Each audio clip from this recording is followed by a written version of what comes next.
ನಮಸ್ಕಾರ. ಈ ಸಂಬಂಧ ಅಂತ ಬಂದರೆ ಸಂಬಂಧಗಳಲ್ಲಿ ಅತ್ಯಂತ ಕ್ಯೂಟ್ ಆದ ಪ್ರೀತಿ ಪಾತ್ರವಾದಂತಹ ಒಂದು ಸಂಬಂಧ ಅಂದರೆ ಅದು ಅತ್ತೆ ಕಣ್ರಿ. ನಾವು ಚಿಕ್ಕ ವಯಸ್ಸಿನಲ್ಲಿದ್ದಾಗ ಸೋದರತ್ತೆ ಸಂಬಂಧವನ್ನು ನಾವು ನೋಡಿರ್ತೀವಿ. ನಮಗೆ ಸೋದರತ್ತೆ ಅಂದರೆ ಎಲ್ಲಿಲ್ಲದ ಪ್ರೀತಿ ರೀ. ಒಂದು ಮುದ್ದು ಪೆದ್ದು ಪ್ರೀತಿ ಅಂದರೆ ಅದು ಸೋದರತ್ತೆ ಜೊತೆಗೆ ಇರುತ್ತೆ ಪ್ರತಿಯೊಬ್ಬರಿಗೂ. ಬೆಳೆದ ನಂತರ ಹೆಣ್ಣು ಮಕ್ಕಳಿಗೆ ಗಂಡನ ಕಡೆಯಿಂದ ಅತ್ತೆ ಬರ್ತಾಳೆ, ಗಂಡು ಮಕ್ಕಳಿಗೆ ಹೆಣ್ಣು ಮಕ್ಕಳ ಕಡೆಯಿಂದ ಕೂಡ ಅತ್ತೆ ಬರ್ತಾಳೆ. ಈ ಅತ್ತೆ ಅಂದರೆ ಕ್ರೋಧದ ಅತ್ತೆ ಎಲ್ಲಿ ಹುಡ್ತಾಳೆ ಗೊತ್ತಾ? ಅದಕ್ಕೆ ಉತ್ತರ ಬೇಕು ಅಂದರೆ ನೀವು ಈ ವಿಶ್ಲೇಷಣೆಯನ್ನು ನನ್ನ ಹತ್ರ ಕೇಳಿ ತಿಳ್ಕೊಳ್ಳೇಬೇಕು.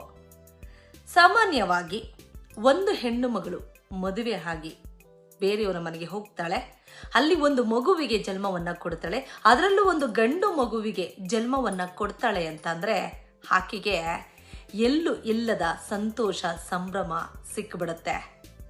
ತನ್ನ ಮಗ ಪ್ರಪಂಚದಲ್ಲಿ ಅತ್ಯುನ್ನತವಾದ ಹುದ್ದೆ ಏನಾದರೂ ಇದ್ದರೆ ನನ್ನ ಮಗನಿಗೆ ಅದು ಸಿಗಬೇಕು, ಆ ಪ್ರೀತಿ ಪಾತ್ರವಾದ ಹುದ್ದೆ ಆತ ಅಲಂಕರಿಸಬೇಕು ಅನ್ನೋ ತುಂಬ ಮಹತ್ವಾಕಾಂಕ್ಷೆ ಕನಸುಗಳನ್ನು ಕಟ್ಟಿ ತನ್ನ ಮಗುವನ್ನು ಬೆಳೆಸೋದಕ್ಕೆ ಆ ಹೆಣ್ಣು ಮಗಳು ಪ್ರಾರಂಭ ಮಾಡ್ತಾಳೆ.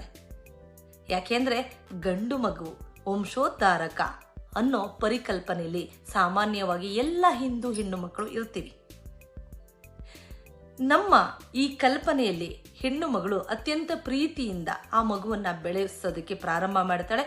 ಈ ಸಕಲ ಸದ್ಗುಣ ಸಂಪನ್ನನಾಗಿ, ಸಚ್ಚಾರಿತ್ರವಂತನಾಗಿ, ಸತ್ಯವಂತನಾಗಿ, ಪ್ರೀತಿ ಆಧಾರದಿಂದ ತನ್ನ ಮಗ ಬೆಳಿಬೇಕು ಅನ್ನೋ ಹಂಬಲ ಪ್ರತಿಯೊಬ್ಬ ತಾಯಿಗೂ ಇರುತ್ತೆ.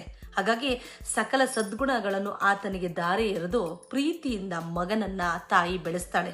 ಎಲ್ಲ ಕಷ್ಟ ನಷ್ಟ ಕಣ್ಣೀರು ನೋವು ಎಲ್ಲವನ್ನ ಅವಳೊಬ್ಬಳೇ ನುಂಗ್ತಾಳೆ. ಯಾವುದೇ ಕಾರಣಕ್ಕೂ ಮಗ ಕಷ್ಟಪಡಬಾರ್ದು ಅನ್ನೋ ಕಾರಣಕ್ಕಾಗಿ ಆತನಿಗೆ ಒಂದು ಒಳ್ಳೆಯ ವಿದ್ಯಾಭ್ಯಾಸವನ್ನು ಕೂಡ ಕೊಡಿಸ್ತಾಳೆ. ಮಗ ಬೆಳೀತಾನೆ. ಮಗ ಬೆಳೆದು ಎತ್ತರಕ್ಕೆ ನಿಂತ್ಕೊಂಡಾಗ ಅಮ್ಮನಿಗೆ ಎಲ್ಲಿಲ್ಲದ ಸಂತೋಷ.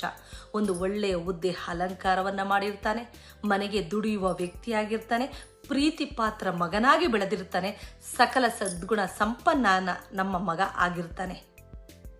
ಎಲ್ಲವೂ ಚಂದ ಇರುತ್ತೆ ರೀ.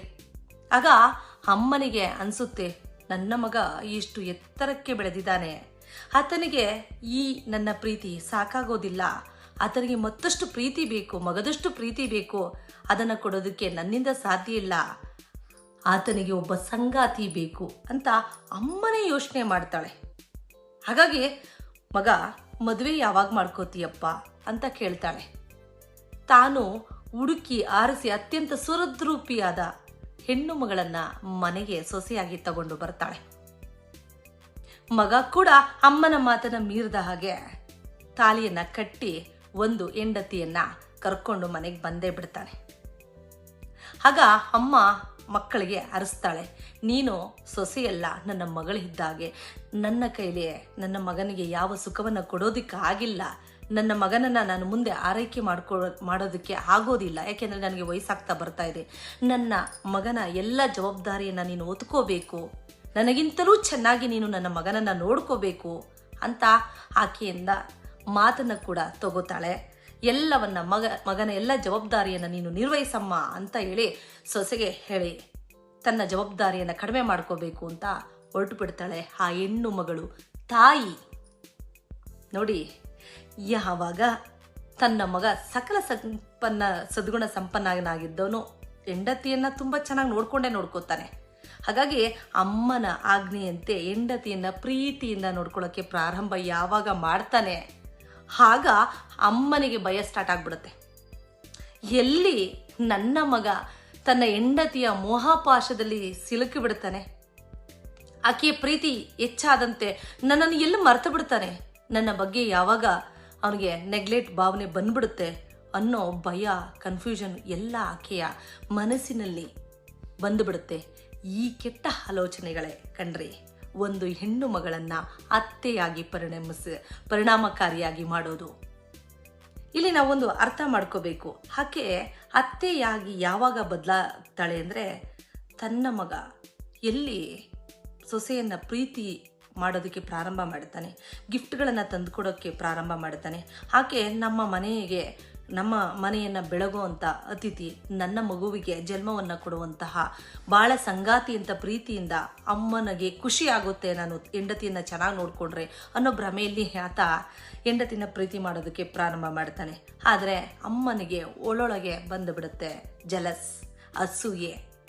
ನಾನು ಹೆಚ್ಚ, ನನ್ನ ಸೊಸೆ ಹೆಚ್ಚ, ನನ್ನ ಮಗನಿಗೆ ನಾನೇ ಮೊದಲ ಆದ್ಯತೆ ಆಗಬೇಕು, ನಾನೇ ಪ್ರಧಾನ ವ್ಯಕ್ತಿ ಆಗಬೇಕು ಅನ್ನೋ ಒಂದು ಅಸೂಯ ಭಾವನೆ ಅಮ್ಮನಲ್ಲಿ ಬಂದುಬಿಡುತ್ತೆ.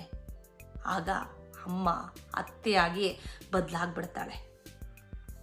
ಆಗ ಸೊಸೆಗೆ ಕಿರುಕುಳ ಕೊಡೋದಕ್ಕೆ ಪ್ರಾರಂಭ ಮಾಡ್ತಾಳೆ. ಆದಷ್ಟು ಮಗನನ್ನು ಸೊಸೆಯಿಂದ ದೂರ ಇಡೋದಕ್ಕೆ ಪ್ರಾರಂಭ ಮಾಡಿಬಿಡ್ತಾಳೆ.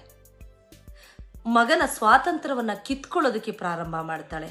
ಮಗನಿಗೆ ಅಮ್ಮ ಪ್ರೀತಿ ಕೊಡುವ ಬದಲಾಗಿ ನನ್ನ ಅಸ್ತಿತ್ವಕ್ಕೆ ಧಕ್ಕೆ ಮಾಡ್ತಾ ಇದ್ದಾಳೆ, ನನ್ನ ಸ್ವಾತಂತ್ರ್ಯವನ್ನು ಹಿಡಿದಿಟ್ಕೋತಾ ಇದ್ದಾಳೆ, ನನಗೆ ಉಸಿರು ಗಟ್ಟುವ ರೀತಿಯಲ್ಲಿ ಅಮ್ಮನ ಆರೈಕೆ ಕಾಣಿಸ್ತಾ ಇದೆ. ಅಮ್ಮನ ಮಡಿಲು ಒಂದು ರೀತಿಯ ಮುಳ್ಳಿನ ಹಾಸಿಗೆ ಥರ ಕಾಣಿಸ್ತಾ ಇದೆ. ಯಾವ ಮಡಿಲಿನ ಮೇಲೆ ಮಲಗಿ ಎಲ್ಲ ನೋವನ್ನು ಮರಿತಾ ಇದ್ದೆ, ಪ್ರಪಂಚದ ಆನಂದ ಸುಖವನ್ನ ಯಾವ ಅಮ್ಮನ ಮಡಿಲಿನಲ್ಲಿ ಅನುಭವಿಸ್ತಾ ಇದ್ದೆ, ಅದೇ ಅಮ್ಮನ ಮಡಿಲು ಇವತ್ತು ನನಗೆ ಮುಳ್ಳಿನ ಹಾಸಿಗೆ ಆಗೋದಕ್ಕೆ ಪ್ರಾರಂಭ ಆಗ್ಬಿಡ್ತಲ್ಲಪ್ಪ ಭಗವಂತ ಅಂತ ಮಗನಿಗೆ ಎಲ್ಲೋ ಒಂದು ಕಡೆ ನೋವು ದೊಡ್ಡದಾಗ್ತಾ ಹೋಗುತ್ತೆ. ಆತನಿಗೆ ಒಂದು ರೀತಿಯ ಇಕ್ಕಟ್ಟಿನ ಪರಿಸ್ಥಿತಿ ಬಂದುಬಿಡುತ್ತೆ. ಇತ್ತ ತಾಯಿ, ಅತ್ತ ಹೆಂಡತಿ, ತನ್ನನ್ನೇ ನಂಬಿ ಬಂದಿರುವ ಸಂಗಾತಿಯ ಕಡೆ ನಾನು ಮನಸ್ಸನ್ನು ವಾಲಿಸ್ಬೇಕಾ, ಇಲ್ಲ ಅಮ್ಮನ ಆರೈಕೆಯಲ್ಲಿ ನನ್ನ ಮನಸ್ಸನ್ನು ವಾಲಿಸ್ಬೇಕಾ, ಆತ ಕೂಡ ಕನ್ಫ್ಯೂಷನ್ ಮಾಡ್ಕೊಳ್ಳೋದಕ್ಕೆ ಸ್ಟಾರ್ಟ್ ಮಾಡಿಬಿಡ್ತಾರೆ. ನೋಡಿ, ಯಾವತ್ತೂ ನಮ್ಮ ಪ್ರೀತಿ ಇನ್ನೊಬ್ಬರಿಗೆ ಉಸಿರುಗಟ್ಟಿಸೋ ರೀತಿಯಲ್ಲಿ ಇರಬಾರ್ದು. ಆಕೆದು ಯಾವುದೂ ತಪ್ಪಿಲ್ಲ. ಆಕೆಗೆ ಒಂದು ಭಯ ಆವರಿಸ್ಬಿಡುತ್ತೆ.